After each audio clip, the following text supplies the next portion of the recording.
Secretario General de la Bancaria, además diputado nacional de Unión por la Patria, Sergio Palazzo. Una jornada hoy de lucha como tantas y también, por supuesto, un balance para hacer después de lo que fue el triunfo en Provincia de Buenos Aires y los anuncios que viene haciendo el presidente. Así que vamos a estar charlando con él sobre esto. Sergio, ¿qué tal? Buen día. Aquí Roberto Caballero, Marcos Cittadini saludan desde la 530. Gracias por atendernos. Hola Roberto, hola Marcos, un saludo a toda la audiencia.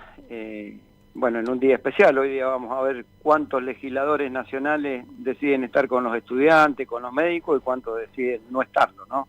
Me parece importante y a un mes de las elecciones mucho más importante para que la sociedad pueda observar, mirar y definir su voto en función de quién defiende sus intereses y quiénes están en contra de sus intereses.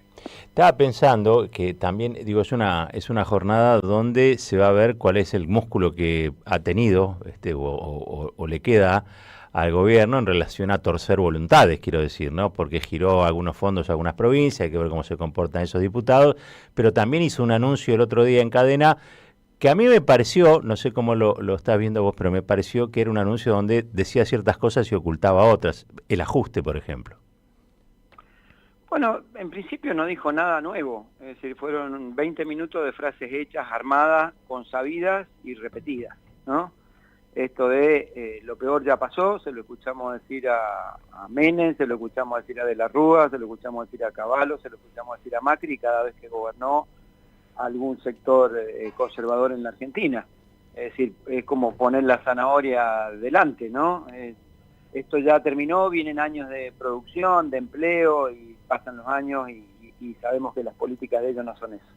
Y eso se ve reflejado en la segunda frase definitoria de él en su alocución, cuando dice que el programa económico está escrito en piedra, sí, no lo va a modificar. Sí. Entonces, bueno, ese programa económico el que nos ha traído hasta aquí, con una tasa de desocupación más alta que la que tenía cuando asumió, el que nos ha traído con una caída de ingresos brutales, el que nos ha traído hasta aquí con un endeudamiento más feroz, el que nos ha traído hasta aquí pegándole a los jubilados, vetando leyes de financiamiento universitario, que la sociedad también sepa que el envío del proyecto de presupuesto y la exposición que hizo el presidente no hace más que confirmar que si la ha pasado mal, la va a pasar peor en los próximos 2 años con este gobierno si no logramos tener una mayoría importante en el Congreso que evite estos saltos copernicanos de algunos gobernadores que por un cordón, cuneta o rotonda nueva que puedan hacer, terminan negociando principios, valores y terminan negociando al resto de la sociedad, ¿no?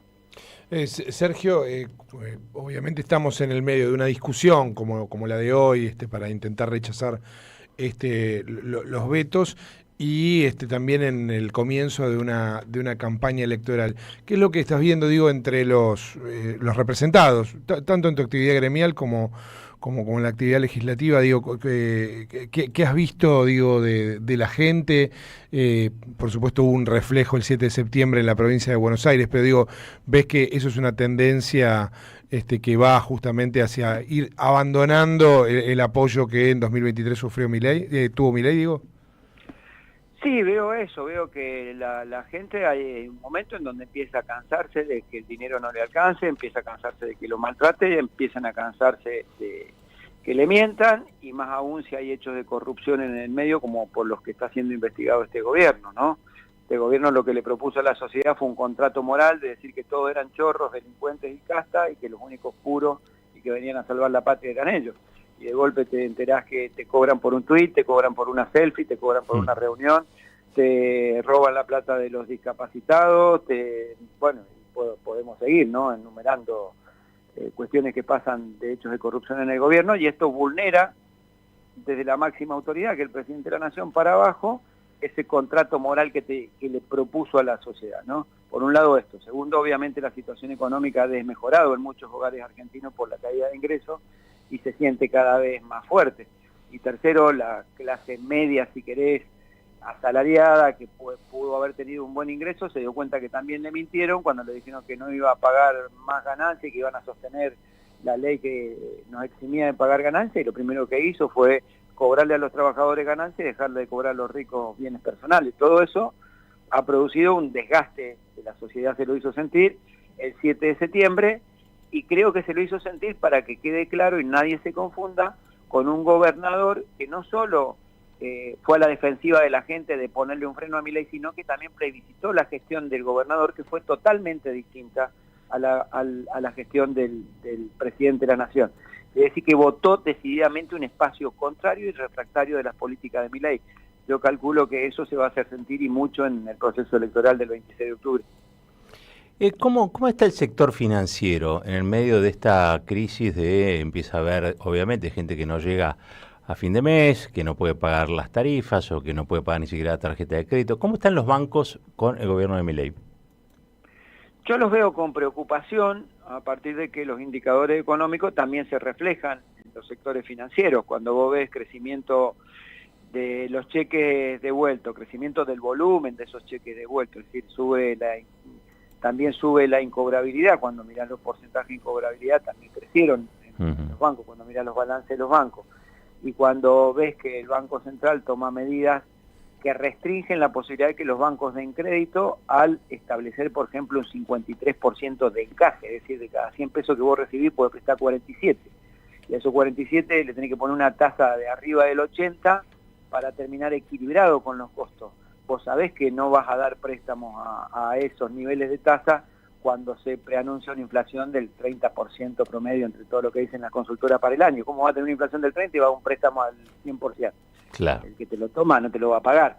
Entonces hay una preocupación no solo por las medidas, porque han afectado seriamente la rentabilidad de los bancos en julio y agosto, sino también porque ven que el futuro está plagado de recesión económica por un lado y por otro lado de probabilidades de crecimiento de la incobrabilidad.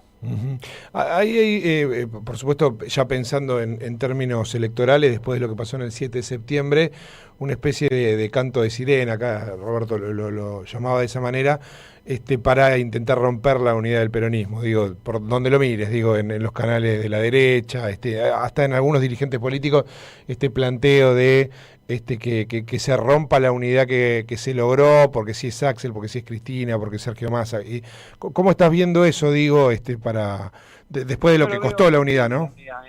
Yo lo veo muy firme la unidad. Ayer hicimos una reunión de todos los candidatos de la provincia de Buenos Aires, o de la mayoría de los candidatos de la provincia de Buenos Aires, y estaban los tres espacios y se empezó a diseñar una campaña en conjunto y con mucha confraternidad y mucho entendimiento y con conceptos muy claros. Nosotros defendemos la gestión del gobernador y paralelamente reclamamos la libertad de Cristina porque es la principal dirigente opositora a quienes han proscripto y es inocente, así que no veo que vaya a haber fisura por ese lado. Sí me preocupa, no me preocupa, pero sí veo un movimiento que excede la política y que tiene que ver con el establishment cuando decide juntar a 4 o 5 gobernadores ahí del centro, de esa zona productiva, como apareciendo como una versión moderada de las cosas que hace el presidente.